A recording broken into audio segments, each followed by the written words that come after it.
Doctor Arun, സമയം ഏതാണ്ട് അവസാനിക്കാറായിരിക്കുന്നു ചർച്ചയുടെ.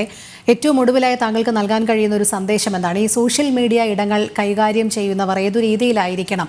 അത് ഇതിന്റെ ഉള്ളടക്കം ക്രിയേറ്റ് ചെയ്യുന്നവരായിക്കോട്ടെ, ഇതിൽ കമന്റ് ചെയ്യുന്നവരായിക്കോട്ടെ, ഇവർ രണ്ടുപേരും പാലിക്കേണ്ടുന്ന ഒരു മാനദണ്ഡം എന്താണെന്നാണ് താങ്കൾ കരുതുന്നത്? അടിസ്ഥാനപരമായി എല്ലാവർക്കും ഒരു സൈബർ ലിറ്ററസി അല്ലെങ്കിൽ സൈബർ സാക്ഷരത ഉണ്ടായിരിക്കുക എന്നുള്ളതാണ് പ്രധാനം. ഇപ്പൊ സൈബർ സാക്ഷരത എന്ന് പറഞ്ഞാൽ ഉദ്ദേശിക്കുന്നത് നമ്മൾ ആൾക്കാരോട് നേർക്കുനേർ ഇടപെടുമ്പോൾ എന്തൊക്കെ തരത്തിലുള്ള മാന്യതകളാണോ ശീലിക്കാറുള്ളത്, ഇതൊക്കെ തന്നെ സൈബർ ഇടപെടലുകളിലും അത്യാവശ്യമായിട്ടുണ്ട്. ഈ സൈബർ ഇടപെടലുകളുമായി ബന്ധപ്പെട്ടിട്ടുള്ള നിയമങ്ങളെ കുറിച്ചുള്ള വ്യക്തമായിട്ടുള്ള ഒരു ധാരണ ഉണ്ടാകേണ്ടതുണ്ട്.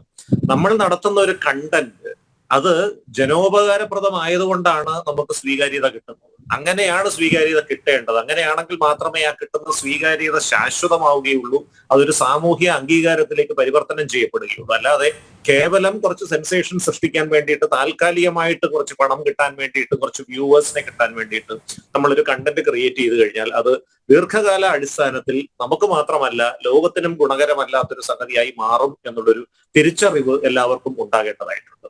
അതോടൊപ്പം തന്നെ ഏതെങ്കിലും ഒരു വ്യക്തി ഇത്തരത്തിലൊരു സാമൂഹ്യ മാധ്യമത്തിലൂടെ ഒരു ഗുണകരമായിട്ടുള്ള ഒരു ഇടപെടൽ നടത്തുന്നുവെങ്കിൽ അത് ശ്ലാഘനീയമായിട്ടുള്ള ഒരു കാര്യമാണ്. ഇപ്പൊ കുട്ടികളാണെങ്കിൽ പോലും അവരുടെ കലാരൂപങ്ങളോ അവരുടെ ജീവിത വീക്ഷണങ്ങളോ ഒക്കെ അവതരിപ്പിക്കുന്നു എങ്കിൽ അത് ഒരു ക്രിയാത്മകമായിട്ടുള്ള ഒരു നടപടിയായിട്ട് എടുത്ത് തന്നെ നമ്മൾ അതിനെ പ്രോത്സാഹിപ്പിക്കണം. പക്ഷെ തീർച്ചയായിട്ടും വീടുകളിൽ മുതിർന്നവരുടെ ഒരു മേൽനോട്ടം അതുമായി ബന്ധപ്പെട്ടിട്ട് ഉണ്ടാകണം. എന്ത് കണ്ടന്റാണ് കുട്ടികൾ അവതരിപ്പിക്കുന്നത്, അതിന് എന്ത് തരം പ്രതികരണം വരുന്നത് തുടങ്ങിയ കാര്യങ്ങളെ കുറിച്ച് ഒരു കൃത്യമായിട്ടുള്ളൊരു നിയന്ത്രണം ഉണ്ടാവേണ്ടതുണ്ട്. അതോടൊപ്പം തന്നെ ഈ സൈബർ നിയമങ്ങൾ കർശനമായിട്ട് പാലിക്കപ്പെടുന്നുണ്ട് എന്ന് ഉറപ്പുവരുത്തേണ്ട ഒരു ബാധ്യത ഭരണകൂടം അടക്കമുള്ള സംവിധാനങ്ങൾക്കുമുണ്ട്. ഇതെല്ലാം കൂടെ കൃത്യമായിട്ട് പാലിച്ചു കഴിഞ്ഞാൽ ഭാവിയിലെങ്കിലും ഇത്തരം സൈബർ ബുള്ളിയിങ്ങുമായി ബന്ധപ്പെട്ടിട്ടുള്ള ഇത്തരം അനാരോഗ്യകരമായ സംഭവങ്ങൾ നമ്മുടെ സമൂഹത്തിൽ ഒഴിവാക്കാൻ സാധിക്കും. അതെ, സൈബർ ഇടങ്ങളിൽ ജീവൻ എടുക്കുന്ന പ്രവണതകൾ വരാതെ നോക്കേണ്ടത് നീതിന്യായ വ്യവസ്ഥ തന്നെയാണ്. അതിനുതകുന്ന നിയമ സംവിധാനം കൊണ്ടുവരേണ്ടതും ആണ്.